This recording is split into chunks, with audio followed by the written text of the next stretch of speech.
علیکم ناظرین، آج ہم سورہ ہمازہ کے فوائد کے بارے میں جانیں گے۔ سورہ ہمازہ کا نزول مکہ مکرمہ میں تمام آیات میں 32واں سورت کا طور پر ہوا ہے۔ یہ قرآن کریم کی 30ویں جز ہے جو موجودہ قرآن مجید کے 7ویں حصے میں سورت کی جگہ 104 نمبر پر بنی ہے۔ اس میں 8 آیات، 33 الفاظ اور کل 133 حروف ہیں۔ اپنی عمومیت کے باوجود یہ دنیا بھر کے ہر معاشرے پر لاگو ہوتی ہے۔ اس وقت یہ ایک خاص حق و سباق کی طرف اشارہ کر رہی ہے۔ اس کا بنیادی مقصد نبی کریم صلی اللہ علیہ وسلم کو یقین دلانا تھا کہ اگر غیبت اور اپنے جسم، زبان یا ہاتھ سے دوسروں کو تکلیف پہنچانا جیسے گناہ کیے جائیں تو منزل جہنم ہے۔ اسی طرح دوسروں کا مذاق اڑانے کے لیے اپنی دولت کا غلط استعمال کرنا بھی سزا کا باعث ہوگا۔ سورہ ہمازہ کے خلاصہ۔ سورہ ہمازہ قرآن کریم کی مختصر ترین صورتوں میں سے ایک ہے جو مسلمانوں کے لیے سیکھنا آسان بناتی ہے۔ یہاں سیکھنے کے لیے کچھ اور مختصر اور آسان ترین صورتیں بھی موجود ہیں۔ سورہ ہمازہ ایک بہت ہی متعین موضوع پر ہے جو نیک مسلمان کو غیبت، لالچ اور غیبت جیسے گناہوں سے ہوشیار رہنے کی تنبیہ کرتی ہے۔ سورت کا نام تفصیلی ہے، جیسا کہ اصلاح ہمزہ کے معنی بہتان کرنے والے کے ہیں۔ یہ سورت مسلمانوں کو صحیح سمت بتاتی ہے، انہیں غلط اعمال کے نتائج بتاتی ہے اور غیبت اور لالچ کا جرائم ارتکاب کرنے والوں کے لیے مقرر کردہ سزا کی تصویر کشی کرتی ہے۔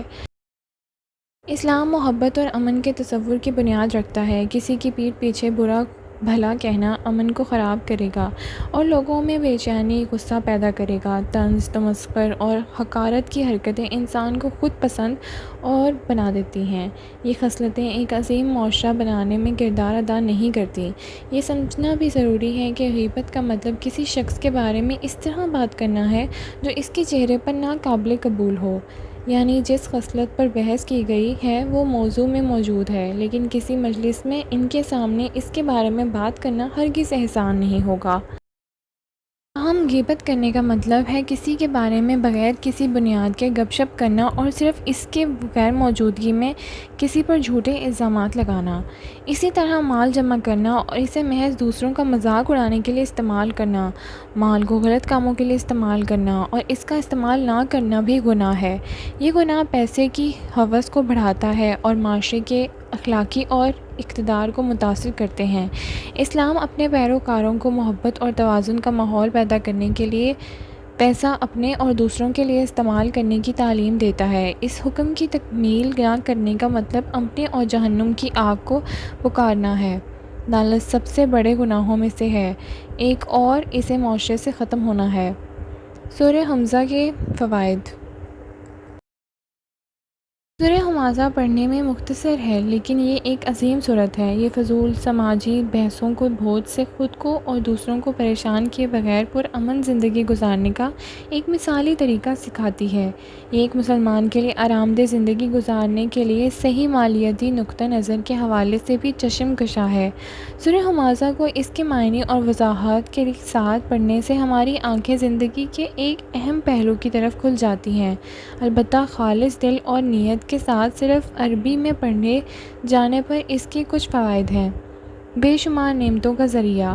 سورہ ہمازہ اللہ کے بے شمار نعمتوں کا ذریعہ ہے۔ اس کا نزول نہ صرف غیبت اور اس کے شکار لوگوں کے سکون و اطمینان کے لیے تھا بلکہ یہ باعث برکت بھی ہے۔ آپ کو غیبت اور گپ شپ کے بعد ان اسلامی اقباسات کو بھی دیکھنا چاہیے۔ نمبر 9، دشمن سے حفاظت کرتا ہے۔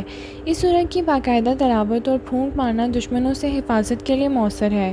کچھ ثقافتوں میں یہ بچوں کی حفاظت کے لیے ثابوت کے طور پر استعمال ہوتا ہے۔ نیکی کی طرف جھکاؤ۔ واضح فہم کے ساتھ اس کی تلاوت آپ کو یاد دلائے گی کہ آپ کو اپنی زندگی کیسے گزارنی چاہیے اور اسے بہتر بنانا چاہیے۔ یہ گپ شپ اور دولت جیسی دنیاوی لعنتوں کو دور کر کے دل کو تقویٰ اور مثبت کی طرف ڈالتی ہے۔ اللہ کے قریب ہو جاؤ گے۔ یہ سورت مسلمانوں کو ان کے عارضی وجود سے آگاہ کرتی ہے۔ کسی طرح دولت محض ایک کشش ہے، نہ کہ زندگی کا مقصد۔ پیسے سے دوری ان کے ذریعے اللہ کے قریب لاتی ہے اور زندگی کو حقیقی معنی دیتی ہے۔ نمبر 6، آنکھ کے درد کے لیے اچھا ہے۔ یہ سورت آنکھوں کے درد کا بہترین علاج ہے۔ اس کا ورد کرنا اور آنکھوں کے مریض پر پھونکنا یا نابینا افراد کے علاج کے لیے اس کا استعمال بہت مفید ثابت ہوتا ہے۔ اسے کھانے اور پانی پر پھونک مار کر پینے اور آنکھیں دھونے سے بھی آنکھوں کے مسائل میں مدد دے گی۔ اس صورت کا ایک طلسم اس مقصد کے لیے اسی طرح کام کرے گا، غربت کو کم کرتا ہے۔ دعا میں سورۃ ھمازہ کی باقاعدگی سے تلاوت اس بات کو یقین بناتی ہے کہ پڑھنے والوں کو کبھی غربت کا سامنا نہیں کرنا پڑے گا، اس کی غذائی ضروریات پوری ہوں گی۔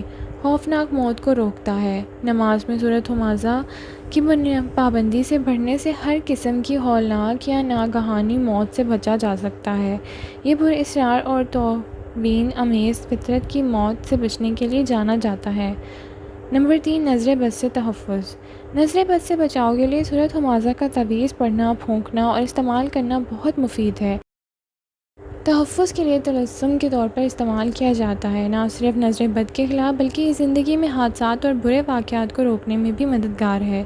نمبر 1، سورۃ ھمازہ کی تفسیر آنکھ کھولنے والی ہے۔ یہ سورت اپنی تفسیر میں بہت روشن ہے، اس کی سمجھ بدلتے ہوئے طرز زندگی اور طرز زندگی گزارنے کے لیے ایک بہتر انداز کی وجہ بن سکتی ہے۔ اور آخر میں، سورۃ ھمازہ قرآن کی سب سے زیادہ درست لیکن طاقتور آیات میں سے ہے۔ اللہ تعالیٰ نے یہ سورت حضور پاک صلی اللہ علیہ وسلم کے لیے اس وقت بھیجی جب حضور پاک صلی اللہ علیہ وسلم کو معلوم ہوا کہ کچھ لوگ آپ صلی اللہ علیہ وسلم کا مذاق اڑا رہے ہیں۔ پورے قرآن کی طرح یہ وقتی ہے، اس کے سیاق و سباق سے قطع نظر یہ ہر جگہ لاگو ہوتا ہے، کیونکہ غیبت، طنز اور کسی بھی معاشرے میں تین سب سے عام برائیاں ہیں۔ پیسے کی محبت کی وجہ سے لالچ بھی غالب ہے۔ یہ ظالموں کی پوزیشن واضح کرتا ہے، ان کے بھیانک انجام کا ذکر کرتا ہے اور یہ بتاتا ہے کہ یہ سلوک کیسے غلط ہے۔ یہ غنڈہ گردی کا شکار ہونے والوں کے دلوں کو چھوتا ہے۔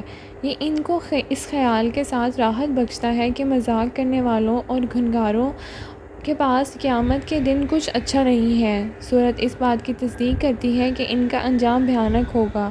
یہ لوگوں کے لیے ہدایت اور تنبیہ کا ذریعہ ہے جو سمجھنے کے لیے کھلے ہیں۔